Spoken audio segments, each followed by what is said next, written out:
What up guys, it is Justice here and welcome to a solo Kalphite King guide. This guide is going to show you the basic mechanics needed to successfully complete a solo KK kill and thus allowing you to get more consistent kills per hour to make it worthwhile for you. Anywhere from 8 kills plus an hour should be worth it when soloing KK in the end, especially if you persevere with it to get Drygores. That's probably the only reason why it will be worth it if you manage to get those Drygores to average out your GP per hour. And I'm saying 8 at an absolute minimum, by the way. I'm just saying 8 minimum. Again, it depends what level of experience you are at. People will be getting less or more than that per hour. But some may just do this because it can be a lot of fun. It's very intense though and can be very tiring, so I'd advise when you're actually going to give this a go, only learn in, let's say, 2-hour stints with an Equilibrium aura, or even use a Supreme Brawler aura for extra accuracy to make sure your stun abilities don't splash when you need them. Again, I'm going to get onto that later. Make sure to take regular breaks when you're learning this, otherwise you're going to get seriously fed up with it. Also, make sure you are on a Slayer task. This really does make a big difference. Put Kalphite on your preferred list of Slayer tasks as well. So, gear and inventory setup will be in the second part of this guide being released tomorrow. All you need to know for this video is take a melee and a range switch, tier 90 armor and weapons, Keris and desert amulet, and for the rest of the gear and inventory you can just see this on the screen. All will be explained for those who want to see it in depth. That will be in tomorrow's video. Link will be in the description of this video upon release of that one. Before soloing, I'd highly recommend to rack up plenty of duo and trio KK kills, like in the hundreds I'm talking, to get a real feel for the King's attacks and when he does them. And the basics such as not hitting on a green shield will not be included in this video. But yeah, racking up a lot of kills before attempting this can be very important for when you are soloing. Because it's very important to carry out these mechanics specifically and understanding when the Kalphite King is going to use a green attack, for example. Also, soloing KK, once you've racked up a few hundred duo and trio kills, when you solo KK, it will really help you then get better duo and trio kills with your partners. Now, I'm not saying you have to go and do duos and trios before you attempt this. You can go straight in and solo it, but it will be a lot more difficult if you have zero experience within that arena and within that boss battle. You want some prior knowledge before going head first into this. But once you know how to skip green attacks, it's going to help you speed up your duos and trios as well. So let's get straight into the mechanics of the fight. I'll walk you through the basics for each phase and how to counter the King's attacks. The few things you want to look out for: phase switching, when the Kalphite King is about to use its green attack, when to hug and not hug the east wall of the arena. For example, if you stand within 2 squares of the wall in KK, you can be charged damage for up to around 4k plus. And finally, when the minions are actually going to spawn, as this counts as an attack from the King, which is important when counting the King's attacks in the range phase, which I'll get to later. Always stand on the east side of the arena to prevent the marauders, aka the KK's minions, from seeing you. You can also, by the way, if they have already seen you, surge out of their line of sight, and this will make them unaggro. These minions spawn at 195,000 life points and 65,000 life points. But basically, if you feel you are stunned for a while, check KK's life points to see if it's close to 195 or 65, and you'll know if the minions are coming. When standing east, only 1 minion will spawn near you. Kill this to regain adrenaline when Kalphite King is digging or using a green shield. Okay, so the 2 most important things you need to know is how to skip the green attack in the range and melee phase, and then the magic phase is pretty self-explanatory. However, I'll touch on this phase towards the end of this video. The rest of this guide will now be segmented into full and partial phases within the KK battle. Alright, so we're going to look now at a full range phase, aka starting a kill with range phase or a normal phase switch, after a mage phase for example, or after a melee phase before KK's barge attack, and I'll explain that later on. After 4 attacks from the Kalphite King, he will use his green attack, the deadly, unforgiving attack that will KO you. If you are greened, the kill is over, unless you have a sign of life, or you're using a defender, by the way, which has a 1 in 15 chance to parry an attack. If you're wondering how you can see when KK attacks, look carefully at your character each time KK attacks you. This can be multiple hits at once as well. This will count as 1 attack. Or when you see a shield icon appear on your character, this means you have prevented a KK attack from hitting you. This counts as 1 attack. So technically, on the King's 5th attack, he will green you. So in order to counter this, you need to stun the king with preferably Destroy, which is a threshold ability, as you get 2 chances of stunning it when you use Destroy. Stunning KK will skip its next attack, thus the green attack, allowing you to carry on the kill until the king digs or phase switches. You can also use the backhand basic ability if you don't have Adrenaline for Destroy. I usually use backhand after a melee phase, explained later. Just make sure you have both of these abilities on your bar to make it easy for you. Make sure they're key binders so you can really use them quickly and efficiently. Now there is an even better way to know when he's about to do his 5th attack, aka the green attack. Rather than counting all 4 attacks, if you watch the king carefully, after the first 2 attacks within the range phase, he will pause for 2 seconds or approximately 2 seconds before attacking again. All you need to do is watch for this pause, this all-important pause. When that happens, you know you need to stun after another 2 attacks from KK in order to skip the green. Be careful though, like I said at the start of this guide, the Kalphite King can spawn minions. When he spawns minions, this skips an attack and thus you can count that as a KK attack. So, within the range phase specifically, even when he spawns minions, you need to count this as one of the 4 attacks before you stun. Let's say, for example, KK has paused for 2 seconds, he then does 1 attack and deals damage to you, and on the same game tick spawns minions which also count as an attack. This is telling you that KK will green you on his next attack, and so you need to use a stun ability, destroy, or backhand. Essentially, in this situation, he's going to green earlier than if he didn't spawn minions. And these types of situations, it will take time for you to, handle these situations because it takes a lot of practice to become confident when to stun and, to make yourself stun early. Because if you're used to counting all 4 attacks, and you've done a couple of kills where no minions have spawned at the same game tick as an attack within the range phase, and you've not had to worry about it, then you're going to struggle. So just persevere with it, wait until that happens as a scenario, try your best to read that situation, and then count those attacks more efficiently, including the minion as an attack, and then stun early. One scenario which I almost forgot to let you know about, it can happen, it's quite rare, it can happen that on the 4th attack he will spawn minions, for example, at the same time, and he will instantly then go into a green without any respite whatsoever, because he's essentially skipped straight away to the green attack. It's weird, but that's what can happen at times. And if this happens, so if you notice that KK's life points are close to, let's say, 65,000 or 195,000. It usually happens later on in the fight, so let's say 65,000 LP.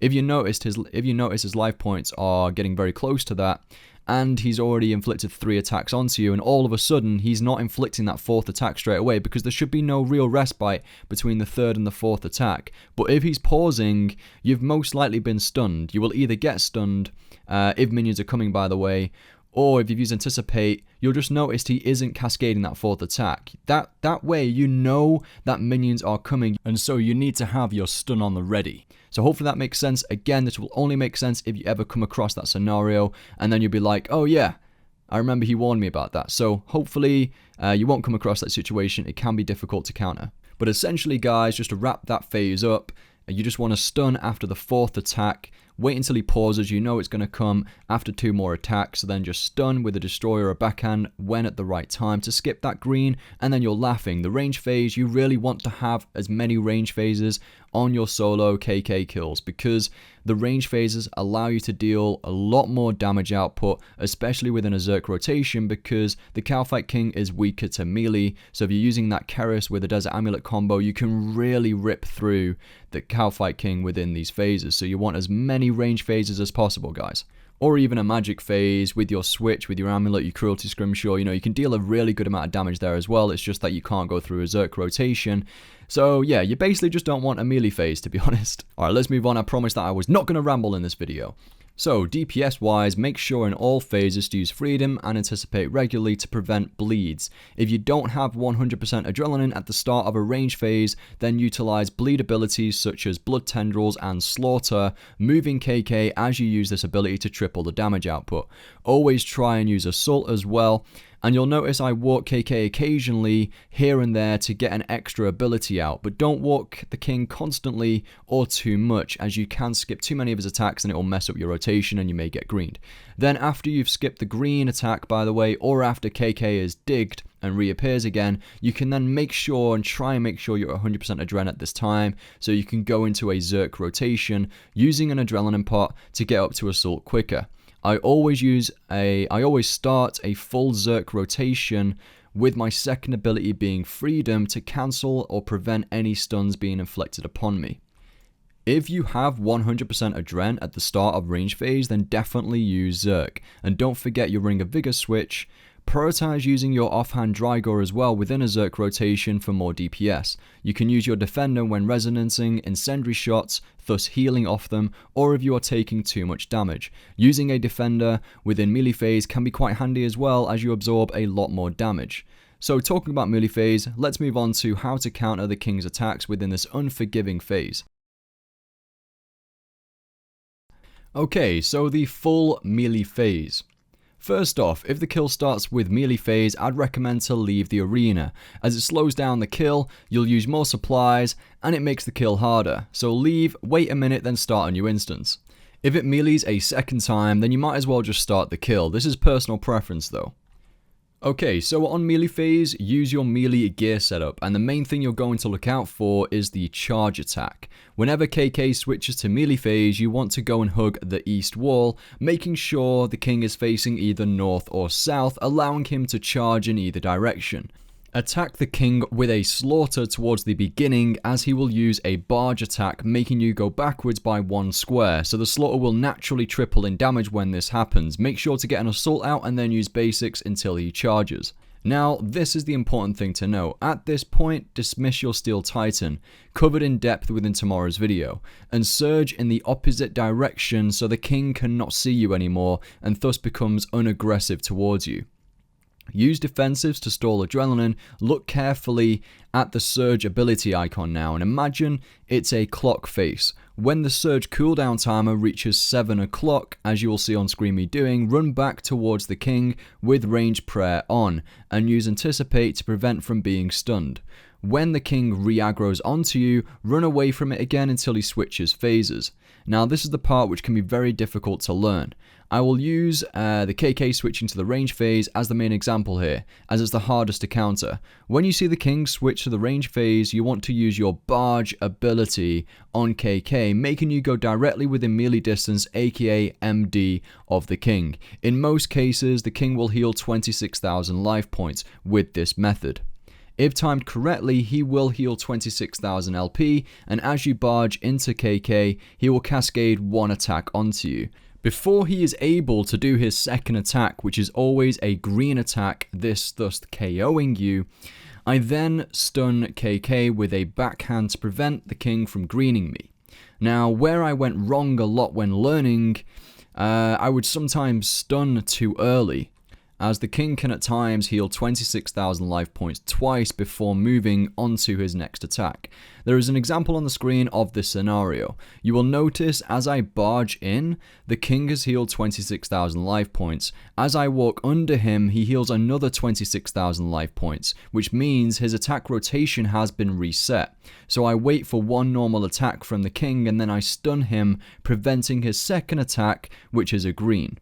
So the best way to confidently counter both of these scenarios is to walk under the king right after you barge in order to stall his next attack and give you some time to see what's going on. If he doesn't heal another 26,000 life points, then just use backhand. But if he does heal another 26,000 life points, then wait for that next attack and then stun. And that's one way of completing the melee phase and guaranteeing you don't get greened. Remember to respawn a new Steel Titan after you've done this. If the king switches to range phase after you run back in, then once you've skipped the green attack, he will dig soon afterwards. So you can walk him a little bit here and there, use slaughter and just make sure you get a couple more attacks out, allowing you to speed up the kill, and this is a partial range phase. If he switches to the magic phase, then if possible use destroyer on the king straight away, which will skip out his dig attack, allowing you to speed up the kill. Remember to switch back to a range setup after this, and again, that is a partial mage phase. Now let's have a look at the full mage phase. Remember to switch your gear onto range. It's highly recommended to flick on Soul Split at this point and pretty much keep it on throughout the entire magic phase, which means you can heal up and keep at max life points virtually all the time. Use tendrils as much as possible, which will then allow you to heal back up to max life points again while soul splitting. But you do want to switch back to the magic prey when a blue orb is incoming, because that will damage you quite a lot if you just got SS on. Make sure to dodge the yellow orbs and deal as much damage as possible, utilizing bleeds such as frag shot by walking the king, hugging the east wall at all times, and prioritizing rapid fire ability when KK reappears from digging, as there is a delay between KK's attacks at this point, allowing you to unload a full clip of rapid fire. After you learn the mechanics even more, you can stun the king at certain times as well to stall his attacks, and thus speeding up the kill. And that, guys, is every single phase gone through to a level where you should be able to now get consistent solo KK kills. Any extra advice, because there is so much to talk about, any extra advice to, to get better damage output, when to stun, when not to stun, when to deal certain thresholds, just write them down if you are very experienced at this in the comment section to help the community out. And if you have any questions, if you didn't understand anything which I've been through in each phase, then just ask in the comment section. Myself and the rest of the people who know what they're doing at Solo KK will help you out. I will finish off with a couple of things. There is a trick on how to prevent dying from a green completely, and this helps so much when you solo KK because it reduces the cost of your supplies. So make sure you have freedom on your ability bar. You want to spam click, so if you do get greened, you mess up in some way, you want to spam click your keybind whilst also spam clicking a house teleport tablet. So make sure this is on your preset. This will make sure you teleport out just in time to your house, where you will die in your house and reappear outside the house portal, as technically if you die within your house, this does not count as a legitimate death. So yeah, the kill speed will largely depend on how good your DPS rotations are and how experienced you are as well. So expect your first couple of kills to easily be over 5 minutes, and you should then be aiming for sub 5 minute kills each time consistently, depending on how many melee phases that you get within the kill, because that can really slow down your kill because it's healing 26,000 life points each time, unless you're an absolute pro, which one day hopefully you will become a pro if you're just starting this out. I hope I can eventually get to the standard of where I can actually skip out greens within the melee phase and stuff like that without having to barge anywhere, or time it perfectly where it doesn't heal anything. But you have to be very good to do this, and it just takes a lot of practice. So very good kill is anywhere between 2 minutes 30 seconds and 3 minutes 30 seconds, and the world record kills are anywhere between 1 minute 37 seconds plus, currently held by a guy called Dry to the Max. Thank you guys for watching this guide. It's 17 or 18 minutes into it now. I try to cover as much as I possibly could, and there's always different levels in which you can go in at a guide as well. So hopefully I've covered a right level for everybody, or try and meet the target of as many people as possible for this video. So thank you so much for watching today's video. Make sure to give it a thumbs up if you enjoyed it, and make sure to subscribe as well if you're new here. I'll see you all in the next one, and check out the gear and event guide tomorrow.